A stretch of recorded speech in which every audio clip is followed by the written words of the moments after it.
sebagai moderator dan pemateri pertama yaitu Johnson Nafiri, dan adapun teman kelompok saya yaitu Anita dengan NIM 051, Juliana dengan NIM 070, dan Trisana Basel Bahrum NIM 074, dan Daniel dengan NIM 047.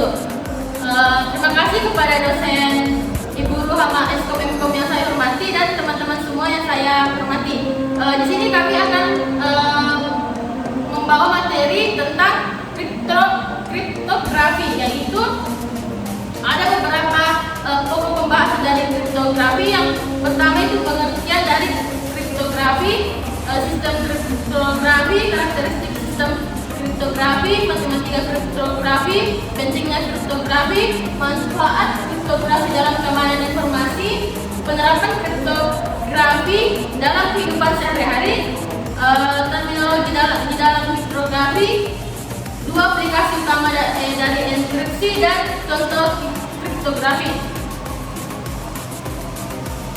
Adapun pengertian dari kriptografi yaitu kriptografi awalnya tentang menyembunyikan pesan. Dalam definisi, moderatornya menggunakan teknik matematika untuk keamanan informasi seperti kerahasiaan, keutuhan data, dan autentikasi entitas. Jadi pengertian kriptografi modern adalah meliputi lebih dari sekedar menyembunyikan pesan, mencakup beberapa teknik untuk mengamankan informasi secara keseluruhan. Untuk materi selanjutnya saya kembalikan ke pemateri selanjutnya. Terima kasih.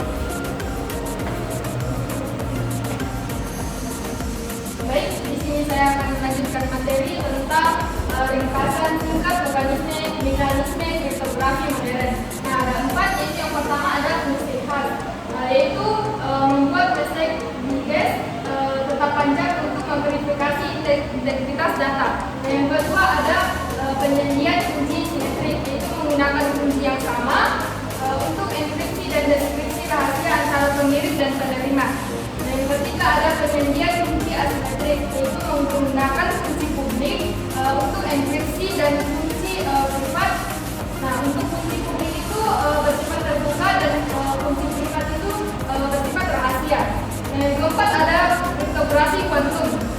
Nah, yaitu menggunakan prinsip mekanika kuantum untuk keamanan yang lebih tinggi.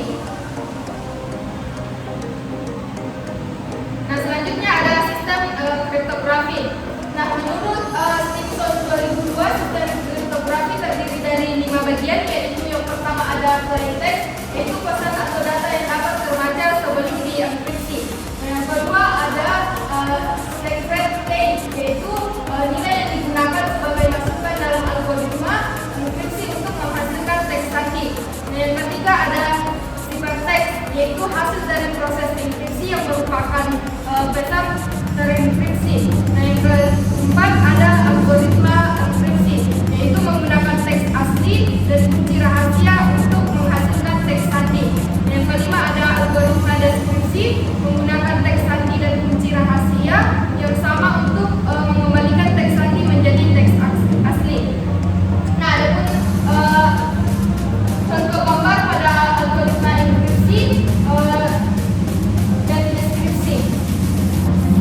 Nah, sistem ini harus memiliki prinsip forward, yaitu setiap teks sandi yang dihasilkan harus dapat dideskripsikan kembali menjadi teks asli menggunakan kunci rahasia yang sama. Sekian dari saya.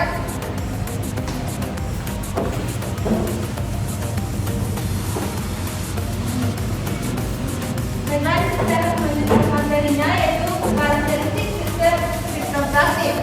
Di sini terbagi menjadi 3, yaitu yang pertama chip operasi. Di sini terbagi menjadi 2, yaitu substitusi, yaitu menggantikan elemen besar dengan elemen lain dari ruang instan. Yang kedua itu transposisi, yaitu memindahkan posisi elemen lain. Yang kedua ada tipe kunci. Yang pertama itu kunci simetris, menggunakan kunci yang sama untuk enkripsi dan deskripsi. Kedua kunci asimetris, yaitu menggunakan sepasang kunci yang terkait matematis untuk enkripsi dan deskripsi. Yang ketiga itu tipe pengolahan pesan. Yang pertama itu ada block word, memproses pesan dalam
Dua, integritas data.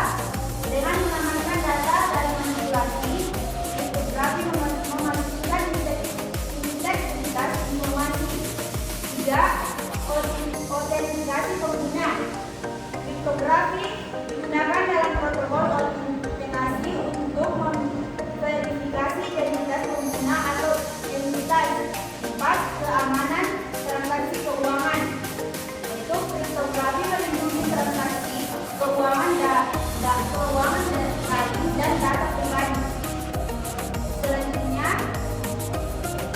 penerapan kriptografi dalam kehidupan sehari-hari. Contoh, penerapan kriptografi dalam sehari-hari. Satu, yaitu pesan terenkripsi di WhatsApp. Aplikasi pesan yang menggunakan kriptografi end-to-end untuk melindungi pesan dari pihak ketiga. Dua, SSL atau TLS pada situs web, yaitu protokol kriptografi yang melindungi data selama transmisi, terutama pada transaksi daring. Tiga, kriptografi dalam sertifikat digital digunakan untuk mengamankan situs web dan memastikan keaslian mereka. Selanjutnya, teknologi di dalam kriptografi, yaitu ada pun beberapa teknologi di dalam kriptografi, yaitu satu, pesan.